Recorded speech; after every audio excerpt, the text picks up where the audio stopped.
Buenas tardes con todos, bienvenidos a una nueva edición de Habla con tu médico. Los saludamos desde el Consejo Regional 3 de Lima del Colegio Médico del Perú. Esta tarde nos está acompañando la doctora Rosa Isabel Alvarado Merino, quien es neuróloga pediatra y médico asistente del Departamento de Neonatología del Instituto Nacional Materno Perinatal. Además, la doctora también es profesora de la Facultad de Medicina en la Universidad Nacional Mayor de San Marcos. Con la doctora vamos a tocar el tema de la epilepsia. Buenas tardes, doctora, bienvenida. Buenas tardes. Un gusto y gracias por la invitación a participar de esta actividad tan importante del Colegio Médico. Así es, doctora, bienvenida nuevamente. Y para empezar ya con esta transmisión en vivo, primero cuéntenos, doctora, ¿qué es la epilepsia? Adelante.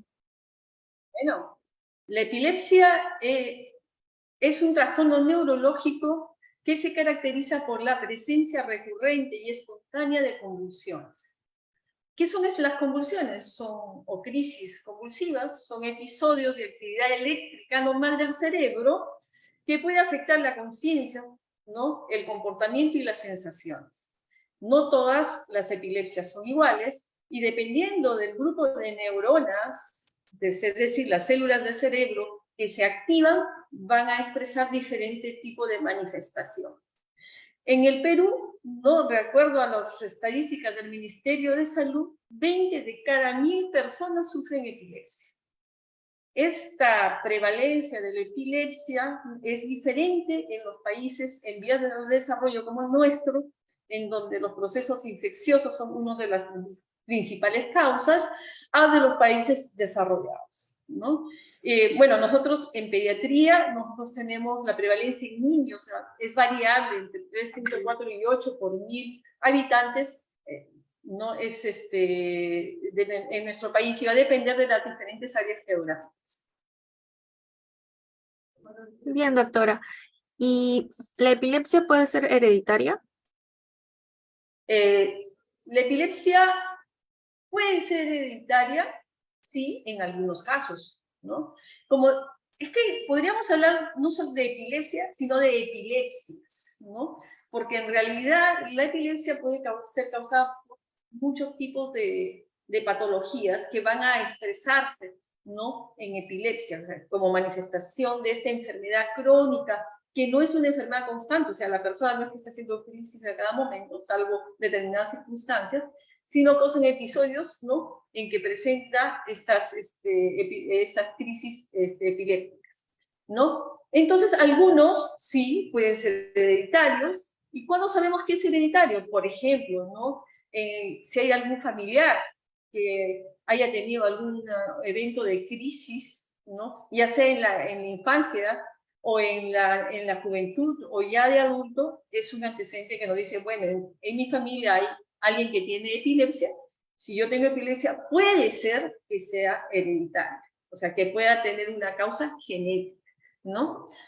Pero eso no es un porcentaje nada más de las epilepsias, no es algo generalizado. Y además hay pacientes que tienen epilepsia que podríamos llamarla de causa genética, ¿no?, pero que ninguno de su familia tuvo la epilepsia, ¿no? También se puede expresar. Algo que, por ejemplo, nosotros preguntamos mucho en el caso de la parte infantil, dentro de los antecedentes, por ejemplo, los bebitos, en los recién nacidos, cuando hace crisis, y les preguntamos a los papás, le decimos, ¿alguien en la familia ha tenido epilepsia o no? Porque para nosotros es muy importante ese dato para hacer el diagnóstico correcto del bebé, y les preguntamos, averigüen. ¿Por qué? Porque a veces el papá no sabe que ha tenido epilepsia cuando estuvo recién nacido. Todo el mundo, como le pasó, todo el mundo se olvidó y quedó así nada más, ¿no? Nadie, y cuando dicen, no, sí, hijito, tú habías tenido crisis cuando naciste, pero te pasó y después ya no necesitas medicamentos. Entonces decimos, mira, ese antecedente es importante y probablemente el niño que tiene en este momento esa crisis puede ser que tenga lo mismo que su papá, una epilepsia neonatal, por ejemplo, benigna, ¿no? De acuerdo, doctora. ¿Y cuáles son los diferentes tipos de epilepsia y cómo estas se diagnostican? Bueno, hay diferentes tipos de epilepsia, ¿no? La epilepsia va a variar de acuerdo a la edad, ¿no? Es diferente en el recién nacido, es diferente en la niñez, es diferente en el adulto o en el anciano. Entonces, hay crisis, hay patrones, entonces dependiendo, por ejemplo, si aparece un bebito recién nacido, ¿no? Que tenga una crisis, nosotros lo miramos, vemos cómo es el tipo de crisis que tiene y decimos, esa es la parte clínica, ¿no? Decimos, mira, tiene ese tipo de crisis, se ve primero, a ver, ¿hay algún problema metabólico? ¿No? Es decir, cambios en su glucosa, en su sodio, en la sangre, ¿no? Le hacemos un examen minucioso para ver si hay algún problema a nivel del sistema nervioso, le hacemos una ecografía cerebral y vemos si hay alguna malformación. Entonces vamos descartando cosas. Entonces, ¿eso qué significa? Que las epilepsias pueden ser clasificadas de muchos tipos. Hay epilepsias que son focales, es decir, solamente la persona puede estar conversando y tiene un movimiento, ¿no? Focal, ¿no? O si no, ¿no? Tiene un cambio brusco del comportamiento, ¿no? También es un tipo de epilepsia. Hay epilepsias generalizadas en que la persona pierde de repente el sentido de todo, ¿no? Se cae, ¿cómo se llama? Crisis hipotónicas, ¿no? Generalizadas, ¿no? Hay epilepsias que son de acuerdo a los tipos de movimientos que tienen, ¿no? Si son clónicas.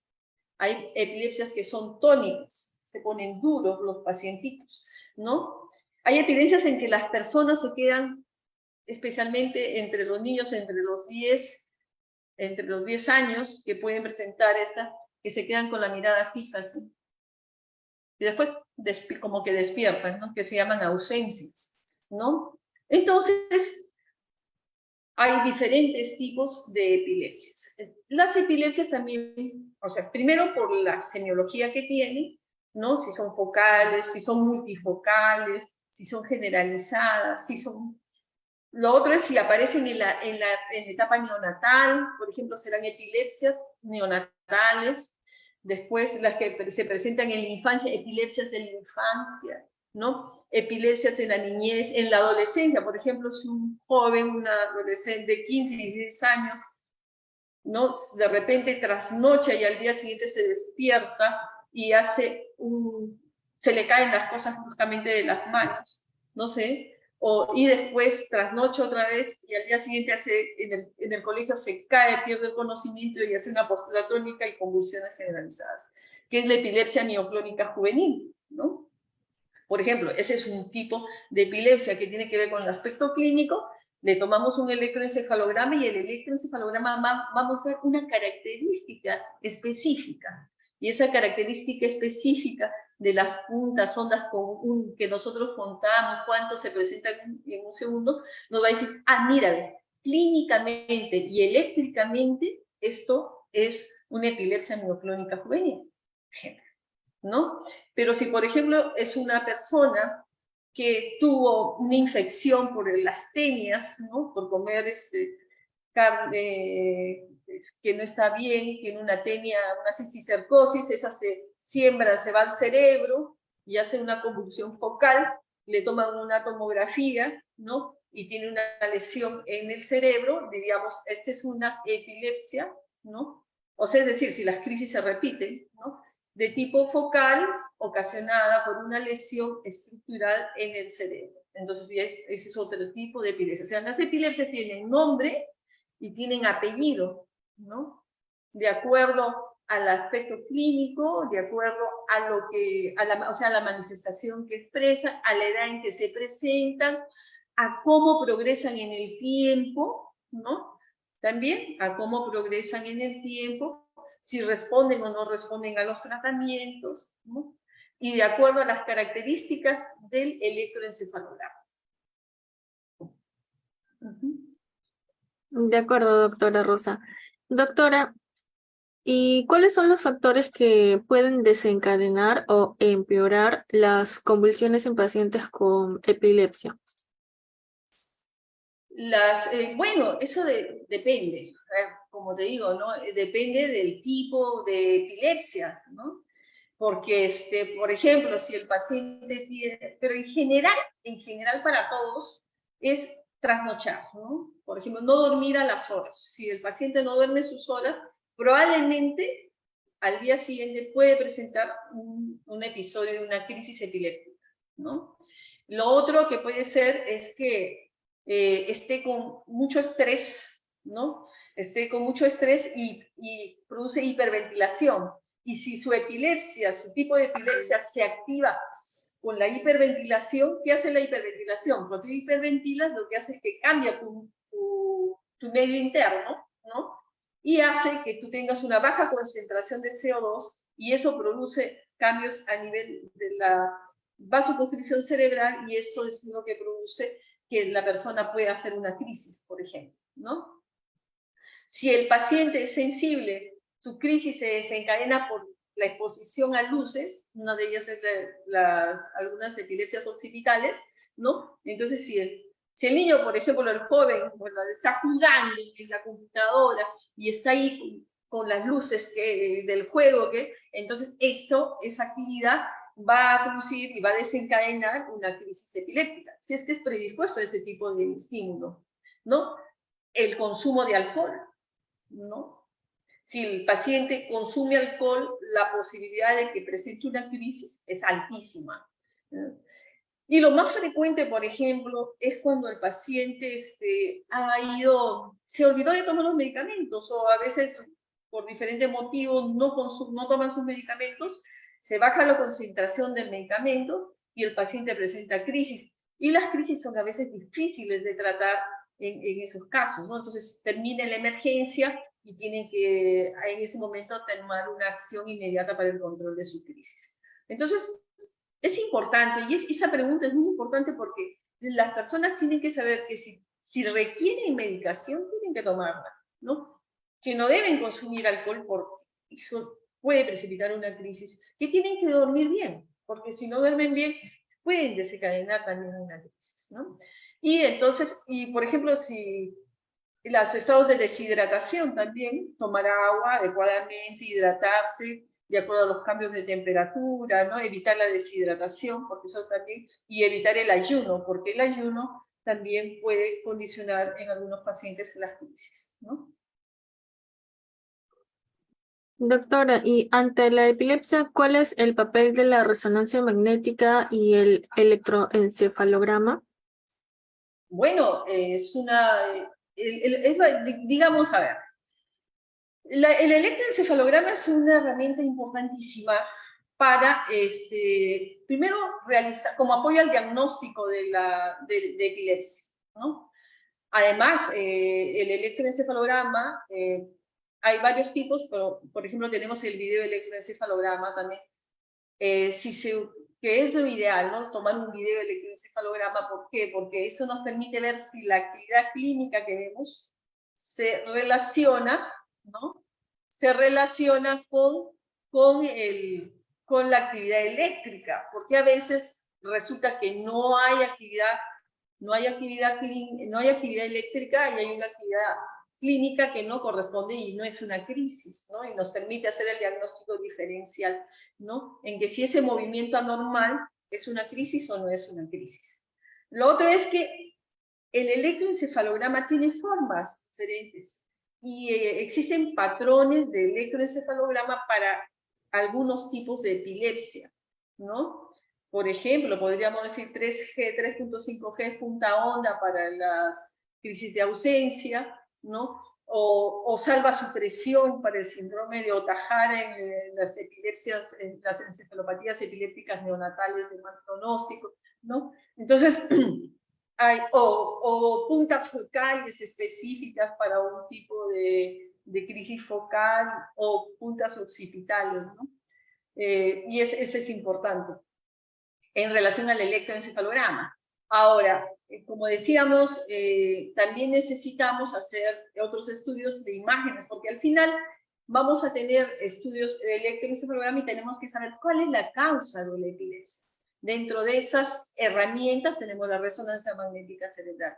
La resonancia magnética cerebral, la ventaja es que no tiene radiación como la tomografía axial, ¿no? La tomografía axial computarizada. Nos da cortes más finos y nos permite diferenciar la corteza muy bien de la parte subcortical, y hay diferentes tipos de diagnósticos que se pueden hacer. Primero, por ejemplo, las malformaciones tipo las displasias corticales, ¿no? Los trastornos de la migración neuronal, que son problemas congénitos en los que tienes que ver que las neuronas no llegaron a su sitio, que donde tenían que estar, a la corteza, y esa posición anormal en la corteza genera crisis en los niños o en gente grande, también en adultos, ¿no? Y, por ejemplo, si es un tumor cerebral, que es otra causa también de epilepsia, que no lo había mencionado hace un momento, ¿no? Si es un tumor cerebral, de todas maneras el estudio por imágenes es importantísimo, porque nos va a decir, la lesión es esta, aparte de la clínica del tumor cerebral, pero una manifestación del tumor cerebral es la crisis. O si es una malformación arterial venosa, también vamos a requerir determinados estudios con resonancia, con angioresonancia, dependiendo. Es importante recordar de que el paciente es evaluado primariamente, ¿no? Y de acuerdo a la presunción clínica que tenga el médico, el especialista le va a decir, muy bien, usted necesita una resonancia con contraste o sin contraste, dependiendo qué es lo que quieres investigar o cuál es tu supuesto diagnóstico, con angioresonancia, ¿no? Con espectroscopía, por ejemplo, si piensas que es una lesión metabólica específica o daño neuronal específico, o si quieres saber las características del tumor, ¿no? Entonces, eso es variable, pero son de mucha ayuda, ¿no? Definitivamente. De acuerdo, doctora. Muy importante todo lo que usted menciona. Doctora, ¿cómo afecta la epilepsia la calidad de vida de los pacientes y qué medidas se pueden tomar para mejorarlo? Muy bien, es una muy buena pregunta. Los pacientes, en primer lugar, dependiendo la edad, ¿no? De todas maneras, la epilepsia va a afectar la vida, ¿no? La calidad de vida de los pacientes, y eso va a depender del tipo de epilepsia, ¿no? Del tipo de convulsiones, ¿no? Y siempre hay el temor de ocurrencia, ¿no? No, a veces una persona, puede ser que en su vida solamente hizo una crisis y no vuelva como única manifestación de un problema y no vuelva a presentarla más. Pero puede ser que estas sean recurrentes, ¿no? Y entonces, y siempre de todas maneras hay el miedo a que vuelva a presentar la crisis, ¿no? Entonces, esto tiene un impacto físico, un impacto emocional, un impacto social, laboral, ¿no? Pongamos algunos aspectos. Por ejemplo, en la calidad de vida, en la actividad diaria, ¿no? Una convulsión imprevista puede dificultar la participación en actividades cotidianas, como conducir, como bañarse, como cocinar, ¿no? Lo que podría ocasionar dependencia de otros, ¿no? En el aspecto emocional y el bienestar psicológico, por ejemplo, el miedo a tener una convulsión en lugares públicos o en situaciones sociales, que va a llevar a ansiedad, a depresión, a aislamiento social, ¿no? Además, aquí hay que ver que hay el estigma, ¿no? Que desde el punto de vista social siempre se ha dado, ¿no? a las personas que tienen epilepsia, ¿no? Y esto viene desde la parte de la historia, de la presentación, de cómo se ha entendido la epilepsia como un mal, ¿no?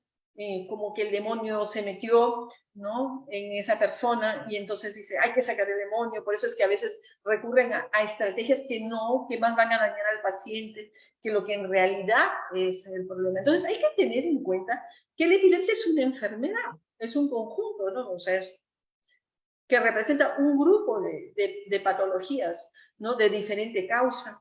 Entonces, no hay que sentirse mal si tiene usted diagnóstico de epilepsia, porque es una enfermedad. Es como que también te puede dar un problema, el asma es una enfermedad, también te da crisis asmática. Pero si estás bien controlado, pasa con tu asma normal.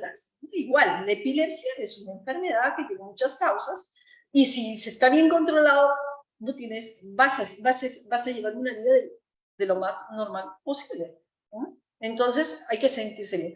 pero también eso tiene que ver con lo que vamos a hacer después. En los aspectos educativos y el empleo, algunos niños con epilepsia pueden enfrentar dificultades académicas, ¿verdad? Por ejemplo, un niño que tiene ausencias, una niña, porque es más frecuente en mujeres, unas ausencias, ¿no? Y que no tiene diagnóstico, el niño en el momento en que está con su periodo que está justamente ausente, desconectada de lo que está viendo, no va a atender a clase y después, cuando se dé cuenta, cuando se despierte de ese momento, ahí sí, ¿qué pasó? ¿No? ¿Qué fue? Ni siquiera se da cuenta qué ha pasado, ¿no? Que ya pasó la tarea, que ya pasó la pregunta del examen, no se dio cuenta de nada. Entonces, ¿no? Y por eso la importancia del diagnóstico y la importancia del tratamiento y seguir los tratamientos. Entonces, y dependiendo la causa, las dificultades académicas van a ser también mayores. Depende, pues si es una malformación cerebral, si está asociado a otro tipo de problemas que también van con retraso del desarrollo, es diferente, ¿no? Pero, y los adultos también pueden encontrar barreras para conseguir o mantener empleo debido a prejuicios, ¿no? A limitaciones impuestas por su condición, ¿no? De epilepsia.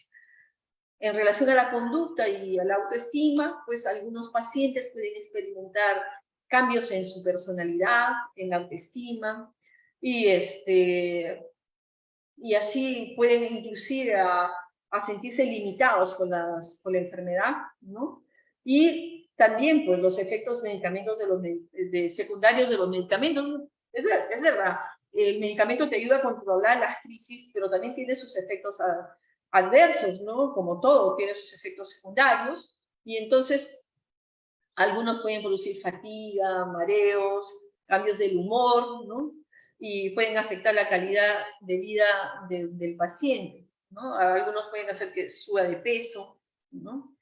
Y entonces hay que considerar, de tal manera que inclusive pero conversando con su médico, ¿no? Con su médico, con su médica, su epileptólogo, la persona que le está evaluando, le dice, bueno, ¿qué alternativas de tratamiento hay? Cada día, en ese sentido, se ha ido mejorando, ¿no? La calidad de los antiepilépticos, de tal manera que los efectos secundarios cada vez son menores, ¿no? Pero siempre existen efectos secundarios, ¿no? Y para mejorar la calidad de vida, pues, en nuestros pacientes con epilepsia se deben tomar diferentes medidas, ¿no? Primero, que tenemos que tener un tratamiento adecuado y un seguimiento médico. No es que yo fui y me dijeron que tengo epilepsia y que tengo que tomar esta pastilla y ahí me desaparecí y ya no volví a ver a mi médico. No, hay que hacer el seguimiento, ¿no?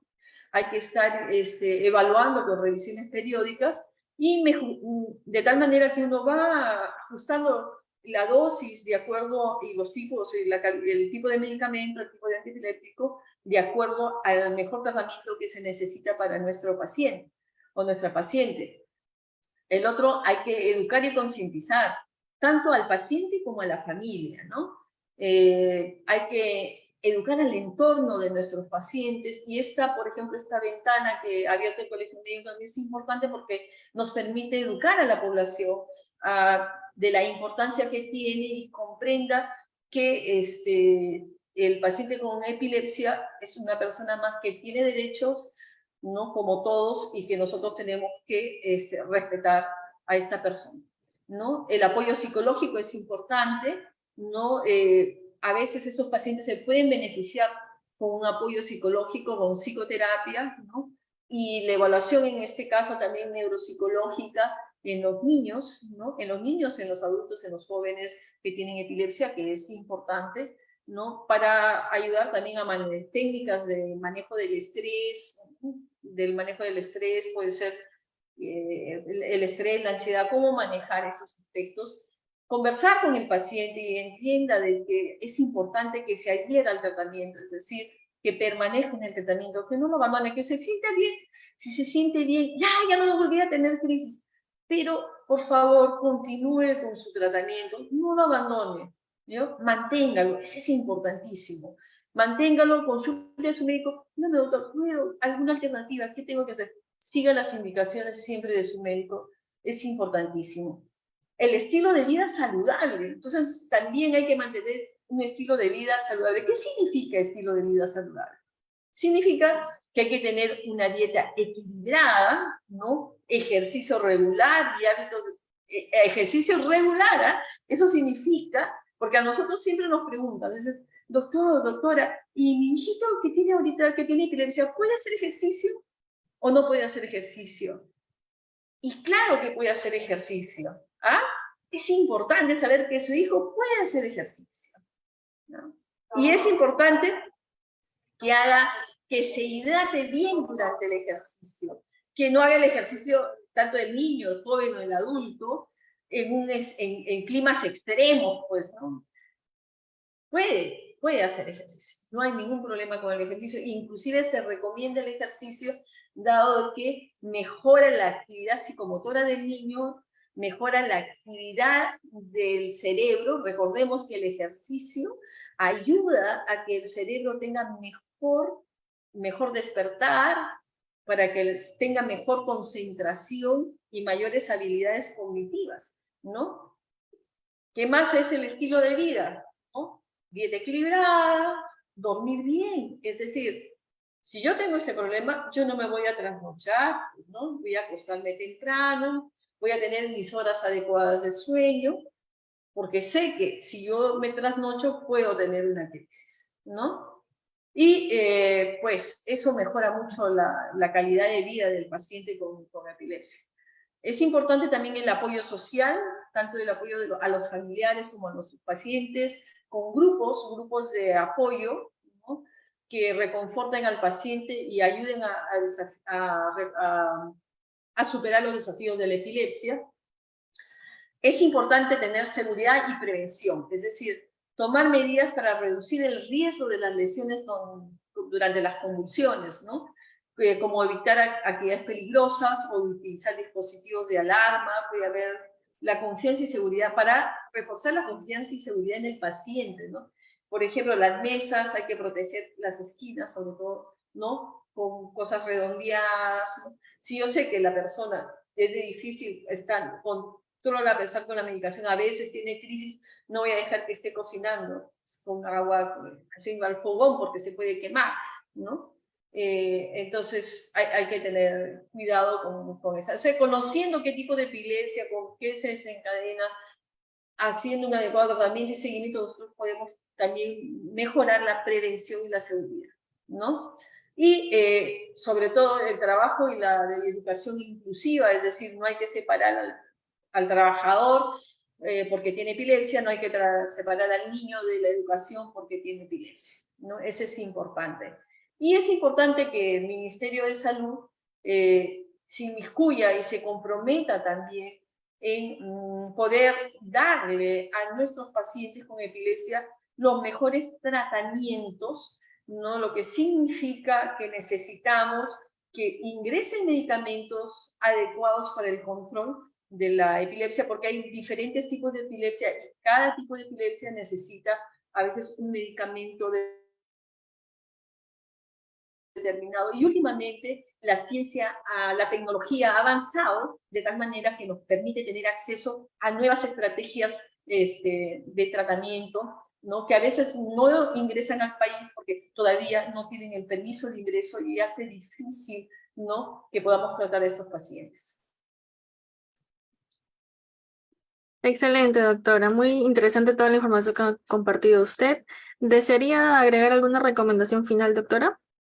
Bueno, había mucho más que hablar, pero lo que podemos decir, lo que sí me gustaría decirles a todos es que si usted piensa que tiene epilepsia, recurra a un médico, recurra a una atención oportuna, a las personas calificadas para hacerlo, ¿no?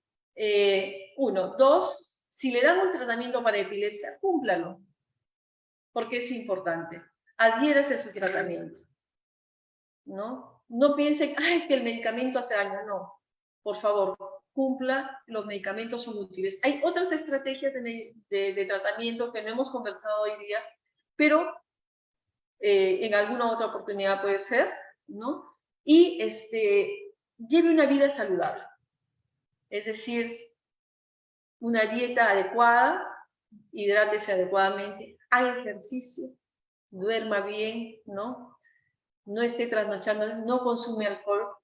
Y la familia, por favor, tiene que apoyar a su paciente con epilepsia. Estamos aquí para servirles.